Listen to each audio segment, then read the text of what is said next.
Pretty good, guys. Righto.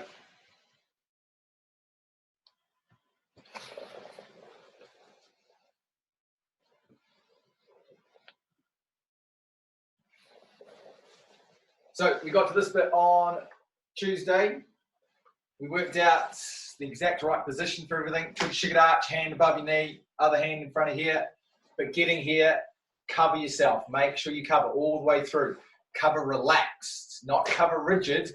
Cover relaxed and smooth. Relaxed and smooth. Let it just be a flowing motion to get to where you need to be. Up, cross, back. Up, cross, back. Now, I will teach you that your bottom hand goes up the inside to go to the top. Your bottom hand goes up the inside to go to the top. If you do it the other way and your bottom hand goes to the outside to get to the top, it's no big deal because everyone does it a little bit differently. But I will always teach you the way that I do it. It's not actually incorrect to do it the other way. But if you do it up the inside, then everyone in our club will do it exactly the same, which is good. And then you won't have any kind of questions or worries. But if you do a kata and you end up doing it on the outside, it doesn't really matter when you're doing this bit. Something like a chudanuki has to go under, has to go under. Gate number right has to go over, has to go over. But something like this, if you muck it up and you go the other way and it goes on the outside to go up, really doesn't matter. Easier though, to cover yourself if it goes up the inside. Up the insides, through the center. Right, so do it a couple of times. Elbows in, cover your stomach, cover your chest, cover your face. Make sure you cover as you go back. Go. Just do that little bit first. So what should happen with your timing is because you've gone forward, back, this foot should snap back with your hip and your hand should go quite fast to cover yourself. Then by the time your foot stops, the only movement of your hands is backwards. Feet and then backwards. So if your hands are a bit too slow, you've stopped and then your hands still go forward and then back. It should be move fast and your hands forward. So when your feet stop, the only motion is this way. But if you're a bit slow, you'll go stop, forward, and then back. No good. Stop and you're only going back. Stop and you're only going back. So your hands have to be a little bit faster. Go. Fast hands first with this one is because you've got your hand up like this. It actually makes you top heavy because you've got your arm up. And when you're top heavy, you're going to want to either pull with your head or you leave it behind. So it's quite important to drop your hand early. So this means you're then heavy through the center, not heavy at the top. Leaving yourself there means heavy at the top and you pull yourself back. And I'm seeing a lot of you do that. But as you drop, then you can be heavy through the center, which keeps your body up nice and straight. Every time you have your arm up, it tends to make this top half of your body heavier. You can either leave it behind or you pull with it first because it's heavier than normal. Through here, drop, and through your center instead. Go, drop early. Okay, the next stance is one of the hardest stances in the whole kata. For some reason, and I don't know why, because I've never taught it and none of the other black belts ever taught it, is a lot of people just fall straight into the sweep. Completely wrong. It's got to be stop. You have to stop in your Seiyunchin arch. You hold that block. Then you sweep. Then you move. Then you strike. Okay, now, blocking to the center. A lot of people block over here. No punch is coming at your shoulder over there. It's coming to your center. That's where you have to block. Now, foot does the D step. Arm comes around, snap, and then you think about your hips. We've practiced a lot of that right hip. Snapping forward, snapping forward. But your left hip controls your left hand. So when you get your right hip powering that arm, then your left hip powering that arm, you get the power of both techniques. Same with the elbow we did on Tuesday. Right hip controlling your elbow, left hip controlling your pulling hand. Same with this. Right hip, left hip. Right, then left. Right, left. Gives you that snap. Try that slowly. Do it that speed.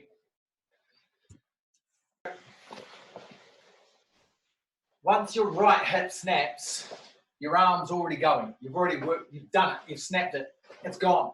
Then a little snap at the end gives you that turn, and then a snap back to the center gives you your other hand. This is very, very hard to be able to get the snap of that one twice and then the snap of that one afterwards. Right, right, left. And if they're too slow, they don't get the timing of hitting together. So they have to be very concentrated and very small with your center down the middle, really good balance to give that one and twist of your wrist and then the other one coming back the other way. 1, 2, 3, 4. I'll give you a bit more time to practice. So you can do this all day, and if your arm is too big a round motion and you're using too much shoulder, it'll just clunk like that. But if you can use your hip and use the snap of your wrist, then it'll be completely different. Oh, jeez. It'll be completely different. It'll be a different sound. Rather than that hit, it's snap. And those hips and everything, and it's such a small motion. What I'm seeing from Bloody is trying to put so much shoulder into it, and you're just whacking into your other hand. It should be technique, not strength. Use the technique of the twist and your hips there, rather than using your shoulder and using this effort to get it around, right? Just a snap. Do it again. Small emotions. Now, very few people put hip movement into their Ashi Barai. From there, right hip, just that little snap. Any further than that, my body starts to curve. But when it's just that, my body can still have that line down the center. Just that tiny little snap. You've still got to wind up. So you've got to wind up this way to be able to go that way. It's not a turn for this one. A turn is going to throw you off balance, and it's very hard on that knee when you rotate. This time it's just sideways.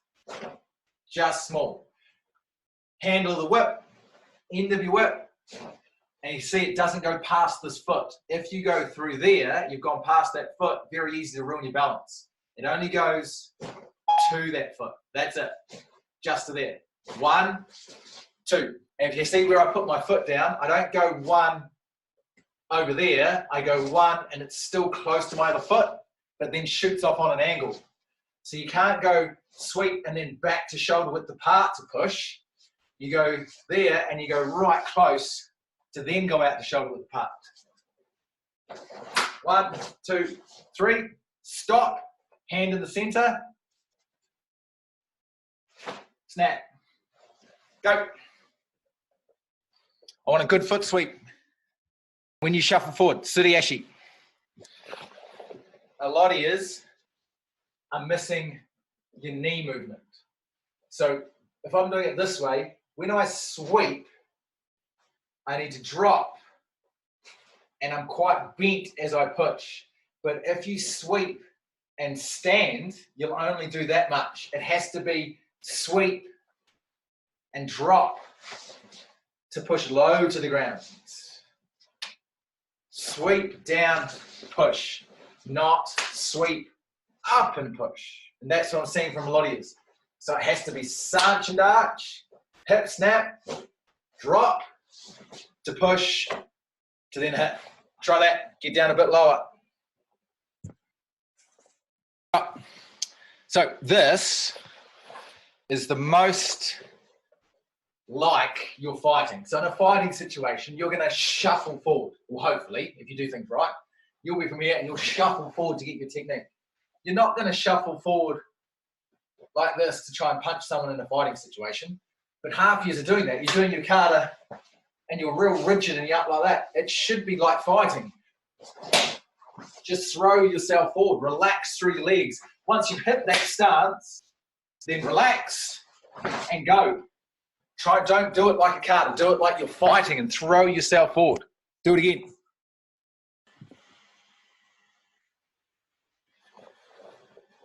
Okay, so I talked on Tuesday about Seiyunchin having a lot of texture to it, which makes it a really dynamic and good kata. So obviously these bits are nice and slow with good strength. Back, slow with good strength. Anytime you go from a slow bit to a fast bit, you've got to have a pause. Otherwise they flow together too much. So from here, slow bit, pause. Set yourself. Then fast, stop. A pause is part of your texture. It's not just fast or slow. It's fast, slow, and pausing. Pause, fast, pause. Very important to pause there, because then we slow and then fast round for the next bit. So get your timing right. I want you to do this bit. I want you to go from here and go slow, slow, pause, pause, pause, slow, fast. Your own time, texture, go. Now, when we talked in Cypher, I talked about creating energy by twisting and making things hard on your body and stressing your body and then letting your power go. This is very similar. So when we drop into here, I'm not turning that way. Even though I am turning that way, my body is actually twisting the other way. When my body twists that way, that causes the stress, that causes the restriction to then pop and go around the other way. So you've got to tighten the rubber band before you let the rubber band go. If the rubber band's loose the whole time, you never get the snap. So as you step across and drop, we turn the opposite way with our hips. And that tightens everything up. So if you go from here, you've just done your Yurakan. Step, drop, and turn your hips back the way that you came from, which will stress your body. It'll tighten up that rubber band, and then snap back the other way. Forget about your hands for a second and worry about tightening and releasing. Go. Stop. Stop. It's quite funny in person. It's even funnier over the computer when you see all the little screens do the same thing. So when you twist this way, it can't be shoulders, because then my body is in a weird shape. I still have to be straight. It's just through here that tightens. So there's no change of my shape. This is no good. That is an awkward shape and bad for your body. Whereas this is just tightening and loosening. Do it again. Don't make any weird shapes.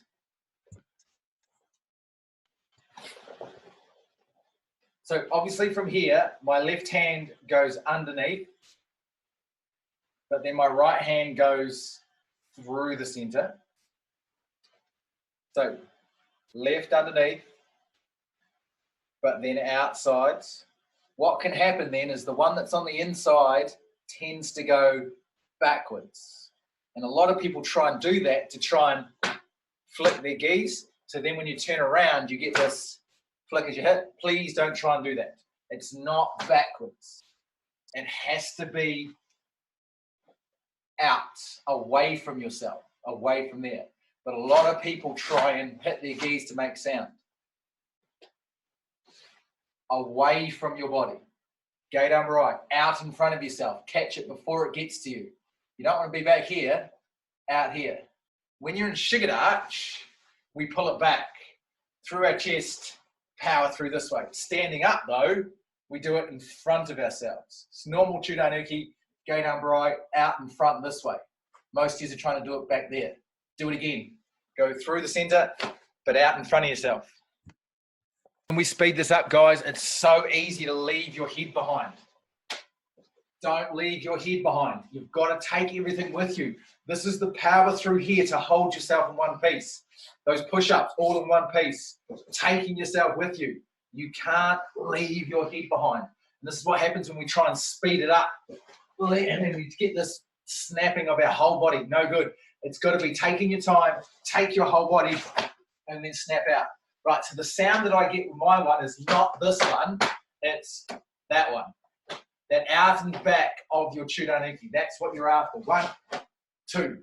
So that's out in front of yourself. Perfect Seiyunchin dart. There's too many bodies changing, guys. One piece. Do it again. A little bit more advanced if you want to get even more snap into what you're doing. So because this is the position here, that left hand goes underneath, which means to get my right hand inside my other arm, my wrist has to bend. Flexible wrist. So your wrist has to bend to get through. And when that one bends, this one should bend as well, which means they come through quite bent. Then at the end, they straighten. So it's this bent to straight, bent to straight. And that's where you get this guiding blocks rather than whacking. When everything stays straight, you get heavy contact. But when they're relaxed and bent and then straighten, you get a snap and you get this guiding away with your blocks. So if you want to, and you're happy with everything at the moment, try and bend through, bend your wrists, and then at the very last second, they straighten with the snap of out and back, as well as the snap of straightening your wrists. If you want to, you can try that.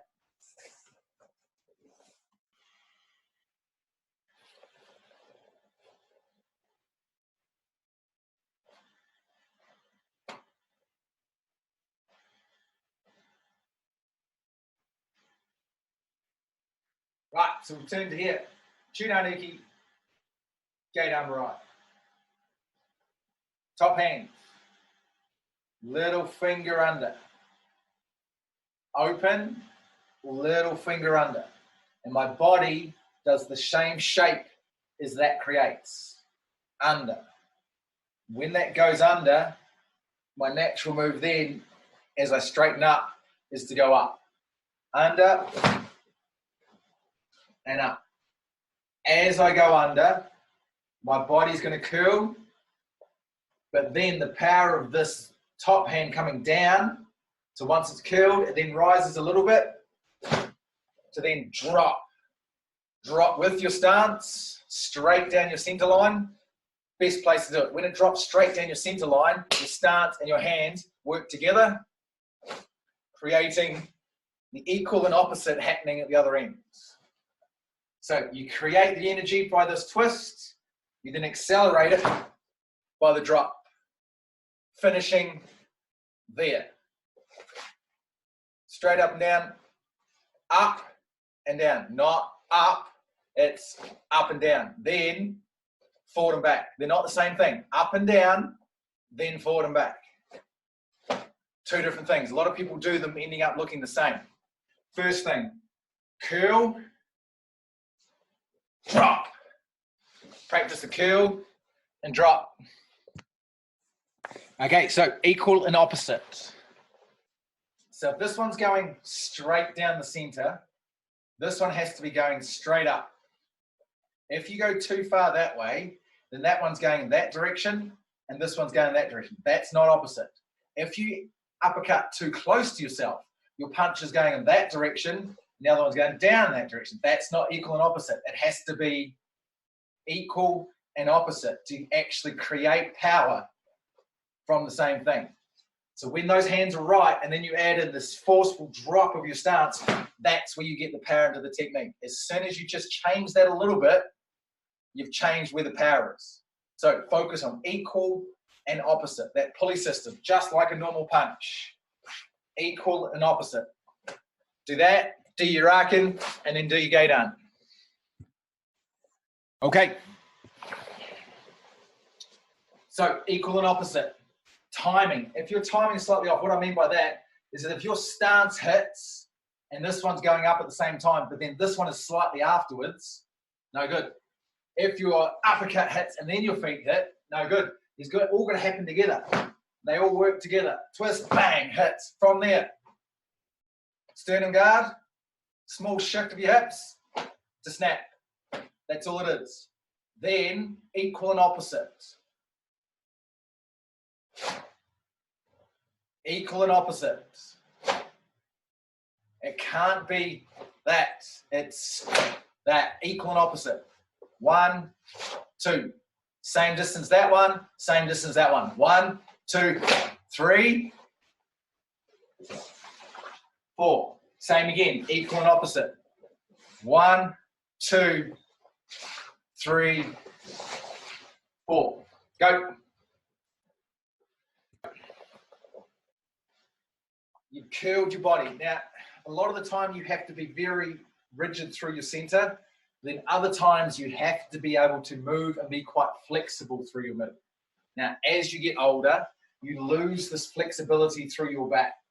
So you need to try and keep this movement so that you still get a lot of flexibility, especially through your lower back, so that we can actually twist ourselves into things.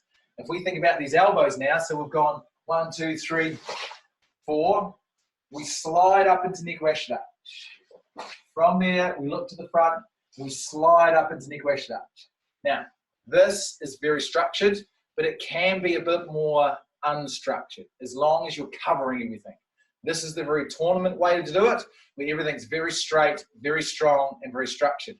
This is a bit more traditional, where you kind of just relax a little bit as long as you're covering everything.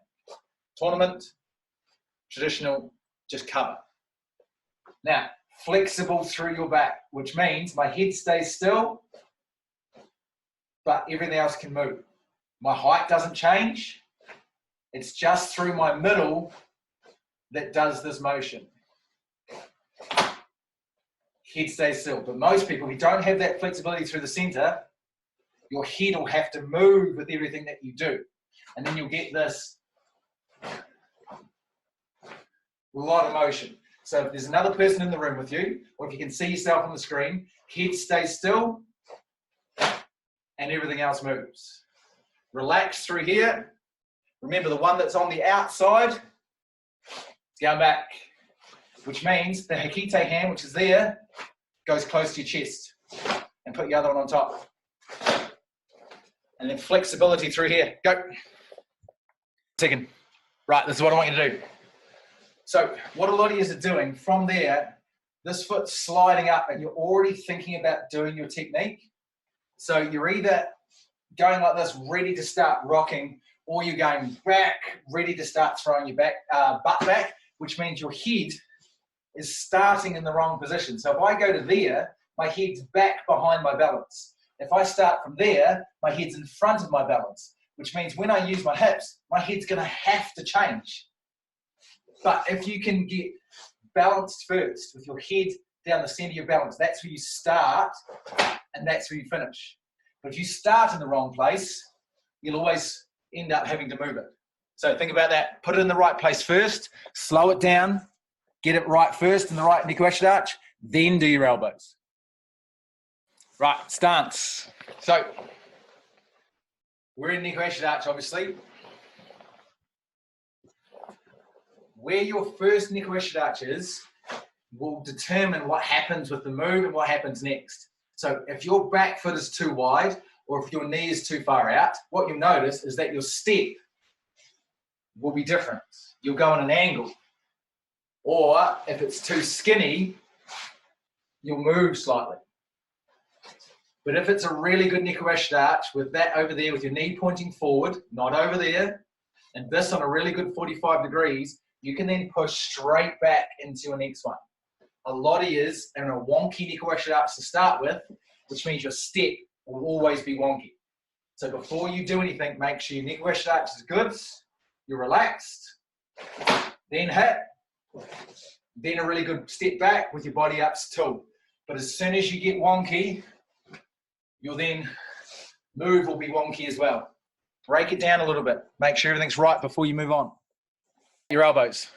Right, what we do is we get caught up on what bunkais are. But remember that the bunkais that you do are just one bunkai of thousands to do with that part of the kata. So this is what happens in this part of the kata. Because the bunkai that we do is a backwards elbow, we tend to forget about the front elbow. But there are plenty of bunkais that you could do for this part of the kata that is a front elbow involving that hand. It's just the one bunkai that you guys do for your gradings that we focus on the back one, which means most of you are doing a really good back one and this front one is going off on a weird angle. Your front one has to be striking forward if someone is coming at you that way. Not over there. Forward. Forward. Focus on both elbows. They're both as important as each other. Do it again.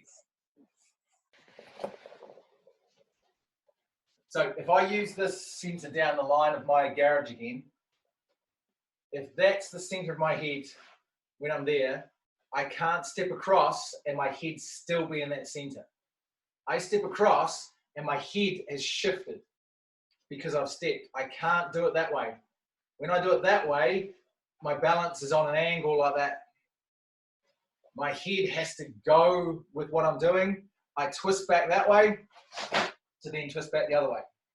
So if you can see yourself on the screen, or if you can get someone to watch you, think about the center line through there. Don't leave your head there. Take it with you. Shift across all the time. Cipher, same thing. Shift across. Don't leave your head there. Go. So I'm just going to pick two things that I'm seeing that is quite common with mistakes that everyone's making. So first thing, when you go from shigarach to nikuashirach, in my mind, my mental mindset is that they are the same height. They're not quite, but in my mind, I try and focus on keeping them the same height. What most of you are doing is going from a low stance to a high stance. In your mind, you need to focus that they're both low stances.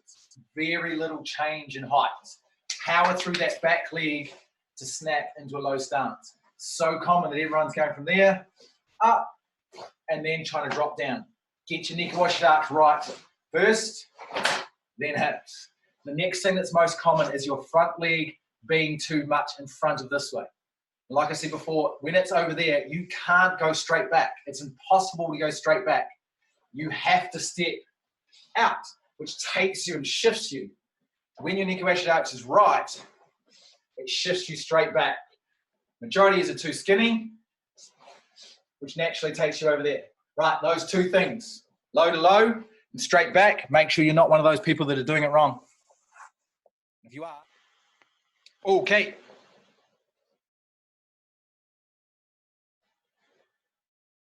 Good nikuashirach means that this one, again, will be straight ahead. Wonky nikuashirach will be a wonky move. Now, you want to lift your foot off the ground, but there's no exact height of how high you want to go. If you're doing this in tournaments, you go quite high to make it a bit more dramatic, but all it has to be is a propulsion of your feet. So all you need to do is take it off the ground and pull it back to be able to propel yourself. So because I learned most of my kata's for specific for tournaments, I have a lot of tournament style things that I'm still trying to get rid of. Things like that. That's not nikuashirach. That's nikuashirach. Just being nice, relaxed. That one shows up in calf muscles a little bit more, so it's a little bit fancy. But it should just be lift, push. As long as you're pushing through your hips. 1, 2, which keeps your body up straight. Right, backhand. No back motion. Straight forward. 1, 2. 1, 2. Now what I saw a lot of you do just then was go elbow out to create these weird angles. It has to be elbow in, which means your hand goes completely in front of your face, straight down the line of your nose. Elbow in with this one, which means straight down the line of your face, line of your nose to there. So then they line up even and equal and opposite, straight down the middle. As soon as you go over this way, your blocks then wonky, your strikes wonky. And we do this when we focus too much on shoulders. Shoulder, shoulder, no good. Lats, lats. That's your first one. Go. So then if you get your timing wrong, and it's 1, 2, they're not making each other better. They're not helping each other out. So it's got to be 1, as this one blocks, this elbow's already up. It's already started. This is how you get the timing right. So from there, as you go over, my top hand, my front hand, which is our right hand, elbow goes up a little bit, which means they're both working. But a lot of the time you can just do this one and this one doesn't move anywhere. And that's what a lot of people do. They block and then that one starts to move. as this one moves, my other one moves as well. And it just gives you time by going hand down, elbow up, hand down, elbow up. And that's creating that energy to be able to flick over. Then you get them working together. 1, 2. From there to there to flick over. This gives you that circular motion. Otherwise, it's just a straight motion. Up, circular. Try that. Go. Because my other hand should be in front of it. If I can see your sternum guard, something's wrong. This one's in the wrong spot. It should be straight down the center, which means my front hand should cover my sternum guard. There. I'm seeing too much of that. Do it a couple more times.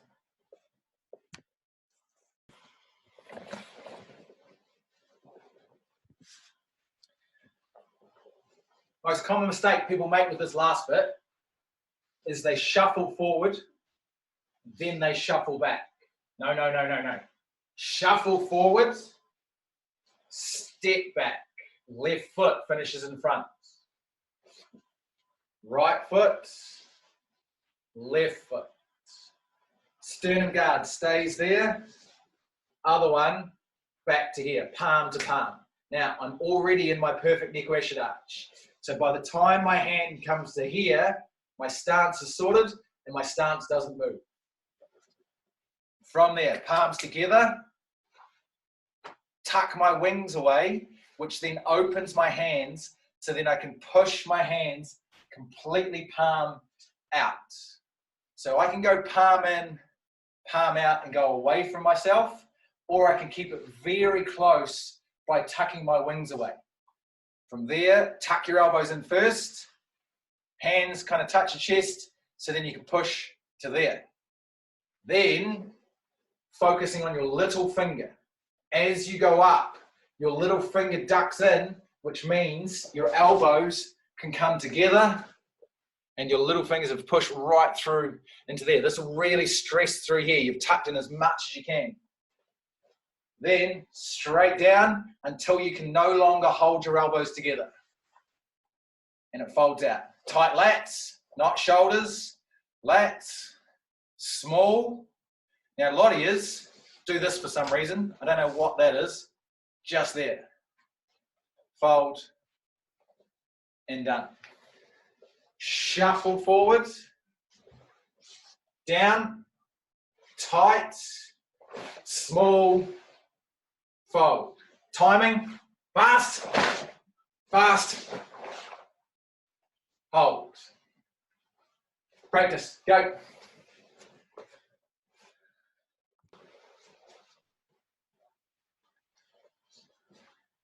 Fingers up, fingers never drop. From there to there, not down. Fingers stay completely up the whole time. There's no change of height. From there to there, then around.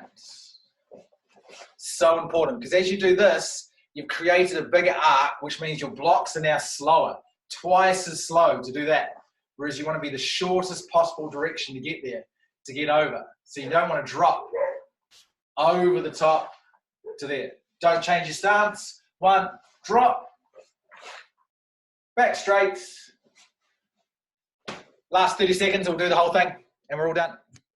So I learnt this card at 4 tournaments, which means we went all the way around to there. Very unpractical and no use for it. So don't get stuck with this big wide arc. And this looks nicer and it feels better because it's what your arms want to do. But that is practical. More efficient, short, still the same motion, it just doesn't have this flowing to it. Righto, here we go, guys.